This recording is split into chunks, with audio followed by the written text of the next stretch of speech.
خوارزمی رحمۃ اللہ علیہ روایت کرتے ہیں کہ حضرت ذوالنون مصری رحمۃ اللہ علیہ سے پوچھا گیا کہ محبت کسے کہتے ہیں؟ آپ رحمۃ اللہ علیہ نے فرمایا بندہ ہر اس شے سے محبت کرے جس سے اللہ محبت کرتا ہے۔ گویا اگر اللہ کسی بندے سے محبت کرتا ہے تو اس بندے سے محبت کرنا محبت الہی ہے۔ اگر اللہ کسی عمل سے محبت کرتا ہے اور کسی عمل کو اچھا جانتا ہے تو اس عمل سے محبت کرنا محبت الہی ہے۔ اگر کسی حال میں رہنا اللہ کو اچھا لگتا ہے تو اس حال کو چاہنا محبت الہی ہے۔ پھر آپ رحمۃ اللہ علیہ نے فرمایا اور جس چیز کو اللہ ناپسند کرتا ہے اس سے بغض رکھنا، اس کو ناپسند کرنا محبت الہی ہے۔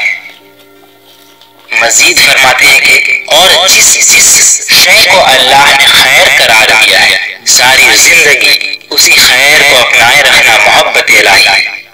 اور ہر اس عمل کو چھوڑ دینا، اس راستے اور طور طریقے کو ترک کر دینا جو اللہ سے دور کر دینے والا ہے، ہر اس شے کو رد کر دینا جو اللہ کی محبت سے دور کر دینے والی ہو، اللہ کے قرب سے محروم کرنے والی ہو، جو اللہ کی ناراضگی کا باعث بننے والی ہو، اس شے کو اس لیے چھوڑ دینا کہ یہ عمل، یہ مجلس، یہ دوستی، یہ تعلق اللہ سے دور کر دینے والا ہے۔